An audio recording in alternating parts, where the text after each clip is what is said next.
Assalamualaikum dan salam sejahtera. Saya Nazri Kahai, ini Agenda Awani. Kita sudah pun memasuki monsun Timur Laut. Dari ramalan yang dikongsikan oleh Met Malaysia di kebanyakan negeri di Pantai Timur sudah pun menghadapi ataupun mengalami hujan lebat berterusan, ditambah pula dengan ribut petir dan juga keadaan laut yang bergelora. Begitu juga bagi kawasan-kawasan sebahagian dari pantai barat.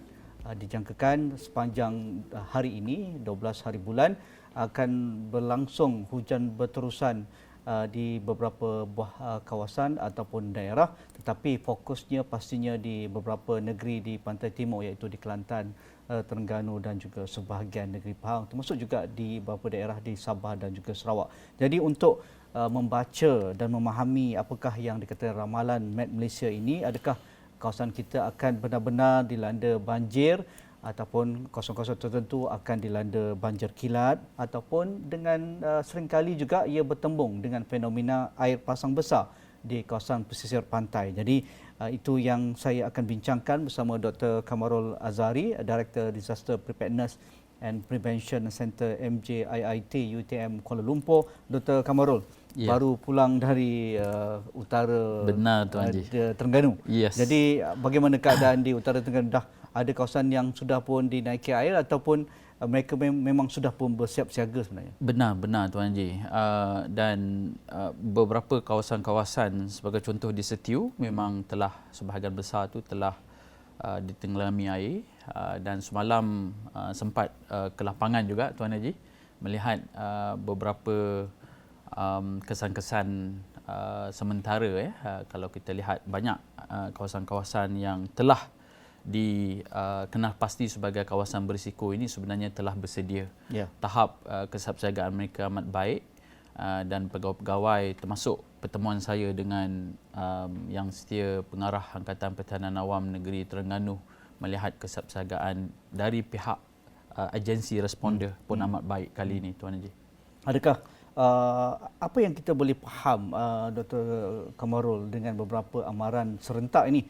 Ada kawasannya akan berlakunya amaran banjir kilat, setengah kawasan akan dilanda dengan banjir, ada kawasan dikatakan dinasihatkan berhati-hati apabila fenomena air pasang besar, ada kawasan juga akan berlakunya angin kencang serta laut bergelora bagi kawasan terutamanya di Laut Cina Selatan. Jadi bagi orang awam dan juga responder dengan beberapa amaran yang sudah pun dikongsikan oleh Met Malaysia dan juga NADMA dalam seminggu ini, bagaimana kita mencerakinkan bacaan-bacaan dan juga jangkaan ini sama ada dari responder dan juga komuniti, termasuk juga NGO dan sebagainya? Baik. Saya melihat soalan ini mungkin boleh dikupas daripada pelbagai perspektif.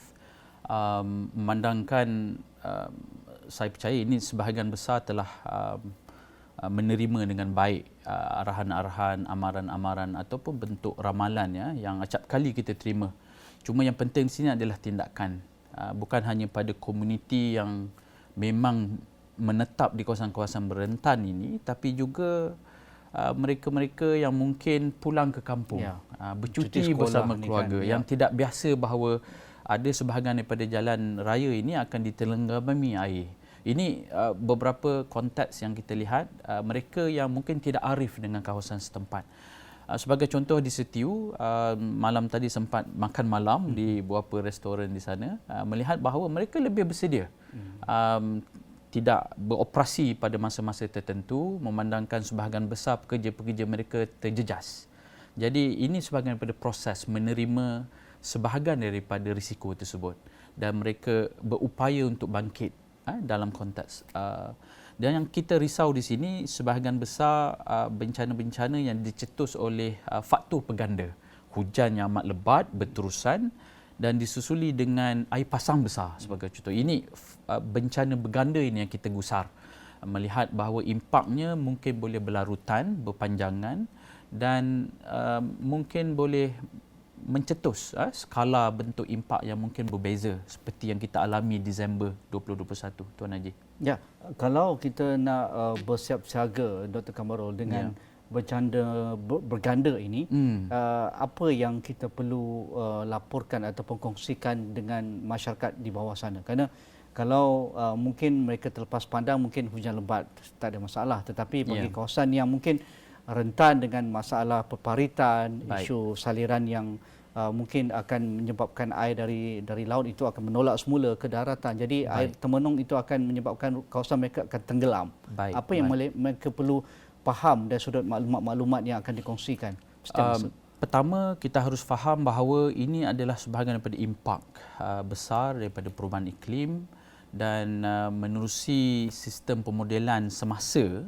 Perkara ini hanya boleh dinilai dalam tempoh yang amat singkat. Mungkin dalam konteks 2 hari.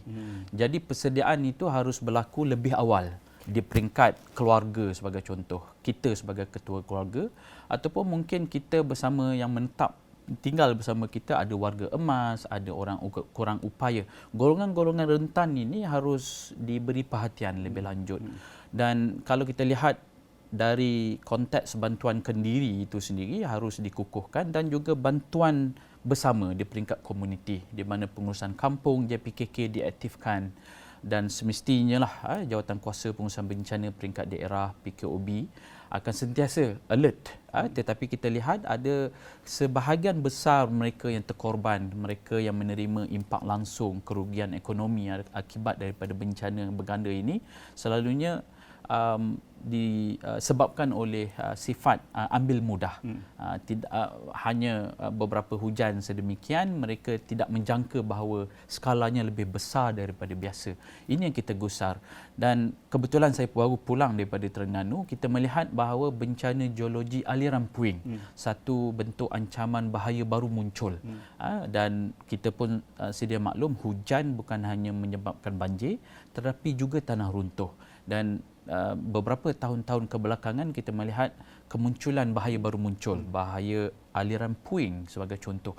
Dan ini jenis-jenis risiko baru yang perlu diberi perhatian oleh penduduk. Ya, ada dipetakan ataupun dikenal pasti hotspot untuk bencana geologi ataupun bencana puing ini, Dr. Temerung. Baik. Saya boleh kongsikan secara ringkas. Ini menerusi daripada program pengurangan risiko bencana berasaskan komuniti yang dibiayai dikendali oleh Jabatan Mineral dan Geosains. Terdapat 25 kawasan taman ekorimba seluruh negara yang telah dikenal pasti sebagai kawasan berisiko bencana aliran puing.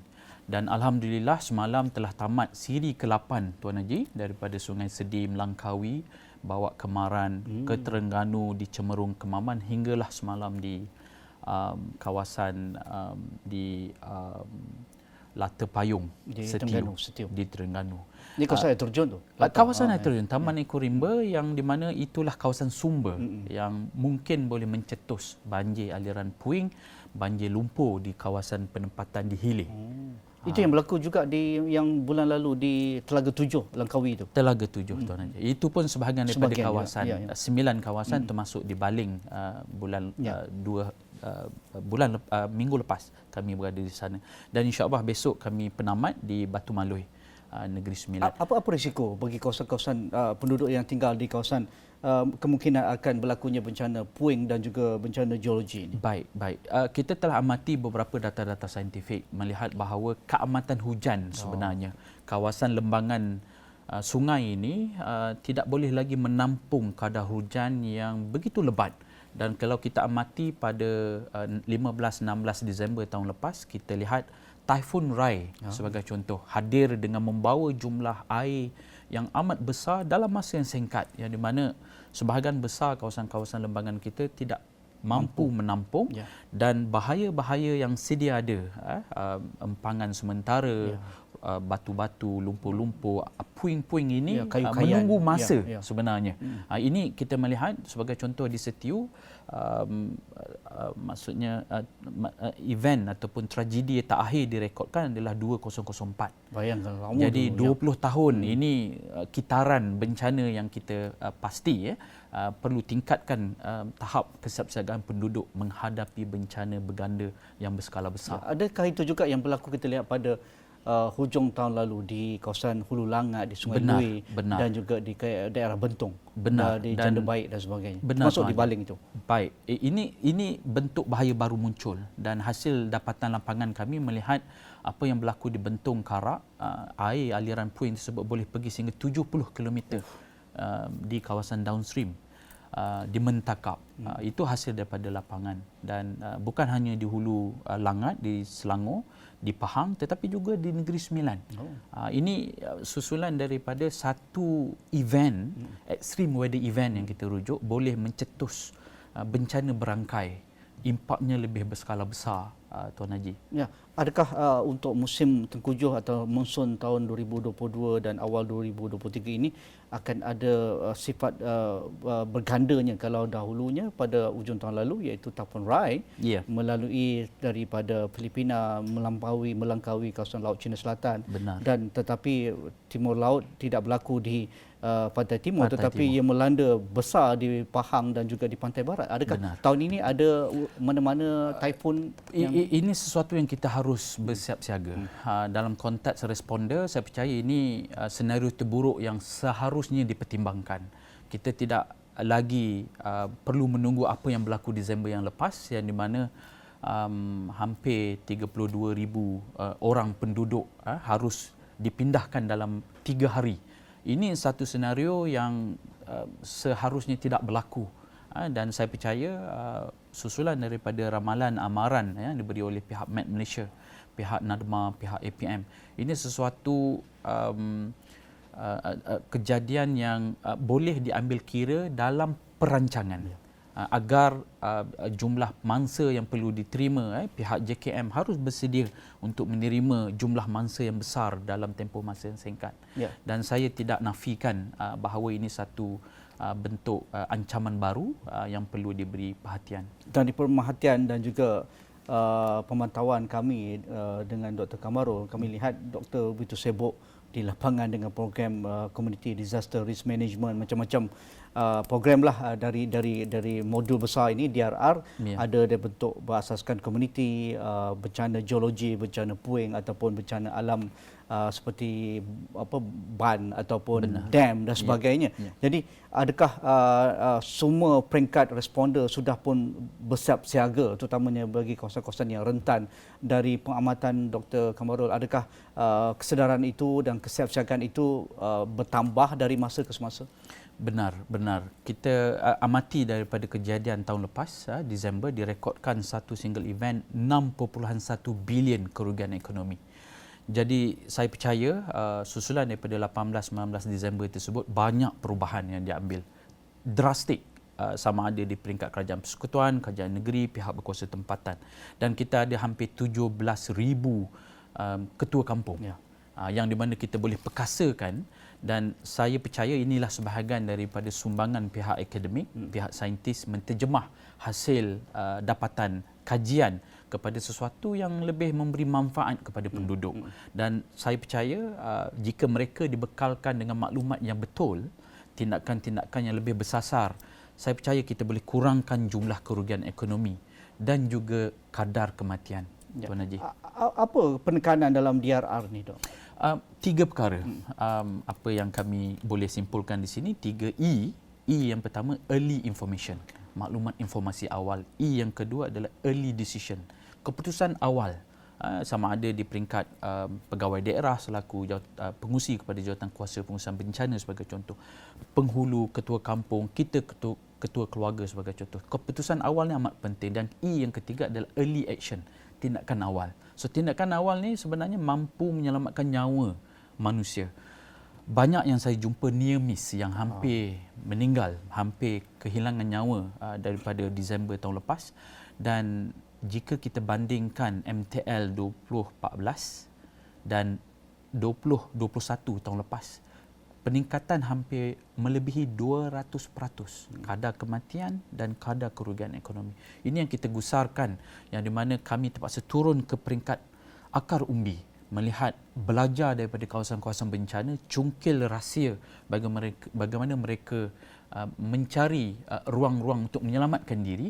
Dan dengan data-data saintifik, pengetahuan setempat, local knowledge mereka, kita mampu mengeluarkan satu tindakan yang lebih bersasar. Ya, tetapi kan kawasan-kawasan tu dia punya ekosistem, demografi, geografinya kan berbeza, Dok. Benar. Kerana ada juga apabila kita membuat liputan banjir dan sebagainya, kita lihat mereka macam seolah-olah hopeless. Setiap kali hujan lebat sedikit saja, kawasan mereka akan memang banjir.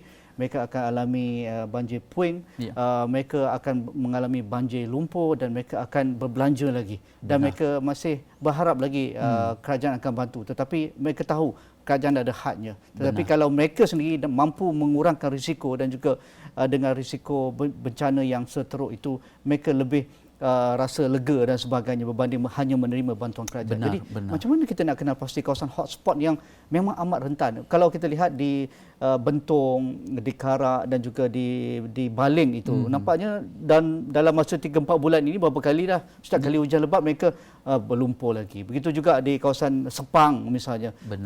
Mereka berhampiran dengan Kelang, Port Kelang. Kalau banjir besar ataupun air pasang besar, inilah kawasan yang akan paling cepat tenggelam dan sebagainya. Benar. Saya melihat konteks soalan ini amat penting, di mana kadar-kadar risiko ini sebenarnya boleh dikurangkan. Konteks pertama saya melihat mengambil contoh daripada Baling. Minggu lepas saya di Baling, sejak daripada Julai tahun ini mereka telah mengalami 12 kitaran banjir-banjir susulan. Dan proses pembangunan semula ini amat penting. Penduduk itu perlu dibantu, bukan hanya ketika berlaku sahaja bencana pada Julai, tetapi 12 pusingan selanjutnya. Dan ini sesuatu konteks penting yang di mana agenda DRR ini, Disaster Risk Reduction, melangkau kitaran. Bukan hanya fasa respon. Kita melihat banyak NGO-NGO yang hadir ketika berlaku dan tinggalkan komuniti apabila setelah suatu tempoh. Ini satu konteks penting bahawa kitaran sebelum, semasa dan selepas pelaburan kerajaan amat terhad. Tetapi jika diberi dan bersasar, kita mampu memberi bentuk nafas baru kepada penduduk akan bangkit dengan lebih baik agar mereka mungkin mencari tempat yang lebih selamat berbanding acap kali kehilangan kerosakan harta benda. Itu satu konteks. Konteks yang kedua kita lihat hampir 33,000 square kilometer persegi kawasan Malaysia ini 10% sebenarnya. 10% terdedah kepada bencana berasaskan air, termasuk banjir, tanah runtuh. Dan 5.7 juta penduduk memang diklasifikasi sebagai golongan rentan. Acap kali berlaku hujan yang amat lebat berterusan, mereka-mereka ini terdedah. Tetapi kita lihat banyak juga kawasan-kawasan baru yang dibuka, Tuan Haji. Kediaman-kediaman. Tak pernah banjir. Kali ini banjir. Saya berada di Rantau Panjang bulan lepas melihat kawasan penempatan baru, kediaman, rumah teras yang baru. Betul. Tetapi disebabkan oleh kawasan itu memang flood prone tapi dibina juga dan tanpa dimaklumkan kepada pembeli bahawa inilah sebahagian daripada risiko yang mereka harus tanggung. Ini sebahagian daripada tanggungjawab bersama. Bukan hanya dipikul oleh pihak kerajaan tapi juga pihak kontraktor, pihak developer, pemaju. Mereka yang terlibat meluluskan pembangunan. Kawasan-kawasan yang sensitif kepada risiko bencana mendatang ini harus ditingkatkan pelaburannya. Struktur mitigasinya dipertingkatkan agar mampu menyerap tekanan di masa hadapan. Ini konteks jangka masa pendek dan jangka masa panjangnya harus dipertimbangkan.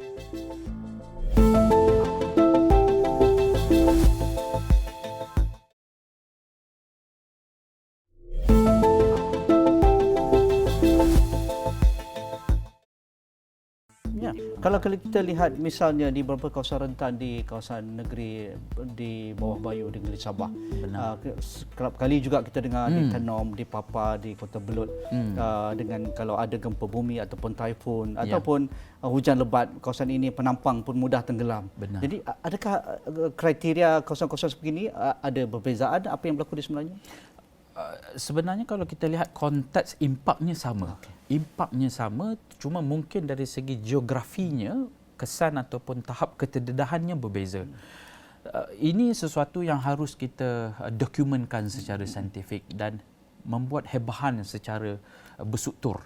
Apa yang kita pelajari daripada Yan daripada Ogos 2021 bawa ke Baling, bawa ke Hulu Langat, ke Kenyir. Perkara-perkara ini harus difahami bagaimana konteks penduduk setempat, dipertingkatkan tahap kesiapsiagaan, kapasiti responder di peringkat lokal juga harus dipertingkatkan. Living with disaster. Yes. Itu antara mantra kawasan-kawasan negara-negara yang rentan dengan bencana, terutamanya the Pacific Rings area seperti Indonesia, Jepun, Korea, Filipina dan juga beberapa negara lain. Mereka tidak ada pilihan. Mereka membuat pelaburan berbilion dolar Amerika untuk mereka hidup bersama bencana ini. Sama ada melakukan DRR, sama ada melakukan pelaburan, program-program tempatan banjir, bagaimana juga mereka melabur dalam hal menjadikan kawasan mereka bukan kawasan berisiko lagi, tetapi mereka boleh hidup dengan kerosakan yang minimal dan tiada kehilangan nyawa. Jadi adakah sudah ke arah itu kita?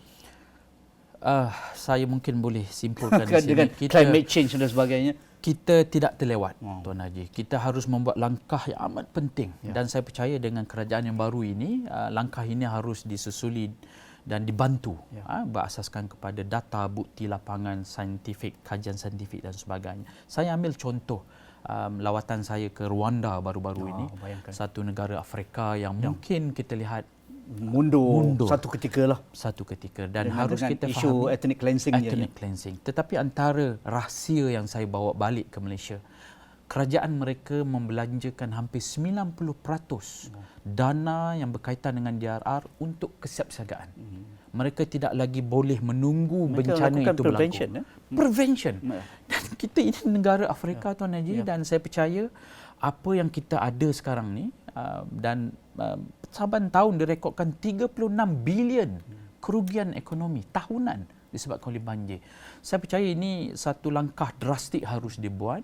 Dan saya percaya banyak pihak-pihak lain selain daripada pihak kerajaan, golongan akademik, kita melihat juga golongan NGO. Sebagai contoh, Rakan Nadma, terdapat hampir 17,000 sukarelawan yang berdaftar di bawah Rakan Nadma, juga mempunyai peranan sumbangan khusus ketika bencana berskala besar ini, Tuan Haji. Ya, kita belajar juga ketika banjir merah pada satu dekad yang lalu, pada awal 2014-2015 begitu.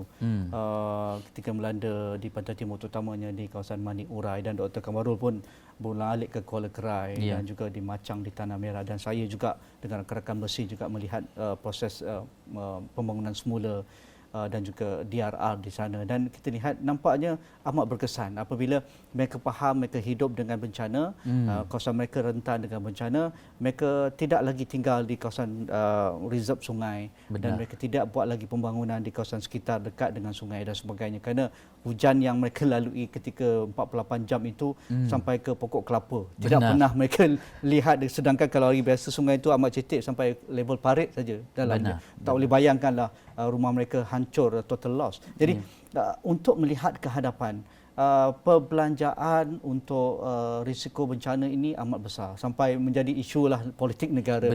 Tetapi kita juga perlu realistik bahawa hanya perbelanjaan saja tidak akan mencapai apa-apa tanpa pelibatan semua pihak. Jadi pelibatan Dr. Kamarul di lapangan, adakah kita perlu ada satu quantum leaps lagi, ataupun model yang sekarang ni sudah ada tetapi mungkin dari sudut pelibatan yang lebih inklusif itu tidak berlaku, ataupun bagaimana?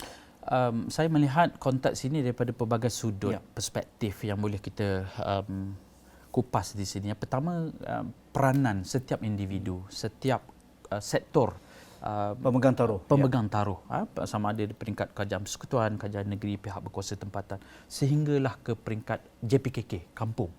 Dan jika kita amati, sebahagian besar rekod hampir 120 tahun inventory bencana yang kami kumpulkan di PPC MJIT, sebahagian besar bencana-bencana ini bersifat lokal. Dan bentuk solusi itu juga harus lokal, memahami kehendak setempat. Dan kita tidak boleh melihat apa sistem amaran awal yang dibangunkan di Yan, diangkat dan diletak di Lata Payung. Tidak sama. Kita harus memahami nature penduduk tersebut. Inilah dan itu juga yang berlaku di Jepun, di negara-negara rentan bencana ini. Benar. Mereka memberi satu perhatian kepada apa yang kita rujuk sebagai localization. Satu bentuk model baru, localization, kemaskan, memperkukuhkan kapasiti responder setempat, pengurusan kampung setempat, kapasiti yang ada di peringkat lokal. In fact, NGO setempat itu amat bermakna. Bagaimana mereka lah responder yang lebih cepat bertindak, dekat berbanding kita yang berada di Kuala Lumpur sebagai contoh. Localization satu. Yang kedua, kita melihat bahawa pelaburan ini harus juga disusuli dengan tindakan bersasar. Bukan hanya pembelian sistem, teknologi, perisian dan juga peralatan-peralatan saintifik yang baru, tetapi bagaimana tindakan ini diterjemah kepada suatu keberhasilan. Dan outcome based. Dan kita lihat banyak juga yayasan-yayasan, termasuk Yayasan Petronas, juga membiayai CBDRM. Ini satu langkah baik. Bagaimana peranan itu tidak hanya di bahu kerajaan, tapi juga dipikul oleh pihak. Okey, akhir sekali Dok. Benar. Bagi kawasan yang rentan bencana, mungkin itu menjadi tumpuan semua agensi dan juga pendekatan inklusif dan holistik. Baik. Tapi kawasan-kawasan yang tiba-tiba muncul jadi kawasan rentan kerana banjir kilat, terutama di kawasan bandar. Kerana kawasan bandar ini padat. Kawasan bandar ini banyak tebus guna tanah untuk pembangunan. Betul. Terutamanya perumahan, perkilangan dan juga sungai semakin sempit. Kadang-kadang kita lihat kapasiti hujan yang amat lebat ini, memang mereka akan mudah menerima banjir kilat dan sebagainya. Adakah model untuk kawasan bandar ini perlu ada pendekatan yang berbeza? Amat diperlukan, dan saya percaya apa yang berlaku tahun lepas Disember di Taman Seri Muda di Shah Alam dan sebahagian besar bandar-bandar ini sebenarnya dibina di kawasan yang memang terdedah, rentannya amat tinggi dan hanya menunggu masa time bomb dan kadar urbanisasi Malaysia dijangka mencecah hampir 80% pada 2040. Ini trend meningkat, dan pada masa yang sama kawasan-kawasan bahaya ini disusuli dengan elemen-elemen risiko ini meningkat. Dan ini sesuatu yang kita akan jangkakan di masa hadapan, bahawa kadar kerugian ekonomi disebabkan oleh ancaman-ancaman ini akan meningkat. Jadi pelaburan, mitigasi berstruktur disusuli, bukan berstruktur ini harus diseimbangkan seiring dengan pelaburan kerajaan, termasuklah mematuhi komitmen kerajaan agenda global Sendai, kerangka Sendai 2030, 7 tahun lagi Tuan Haji. Kita tak terlambat. Tidak terlambat. Kita masih ada ruang, kita masih ada masa, tetapi pendekatan holistik semua pemegang taruh ataupun stakeholders perlu memainkan peranan. Kita faham ada kuasa federal, ada kuasa negeri, ada kuasa yang boleh dilakukan oleh komuniti dan juga pihak NGO. Jadi tetapi bencana tak tunggu kita. Bencana akan datang bila-bila masa, apatah lagi dalam keadaan kita tidak siap sedia, itu yang lebih bahaya. Terima kasih Dr. Kamarul Azhari, Director ataupun Pengarah Disaster Preparedness and Prevention Center MJIIT UTM di Kuala Lumpur ini. Banjir datang lagi, kita perlu siap siaga. Sekian, Assalamualaikum, kita jumpa lagi.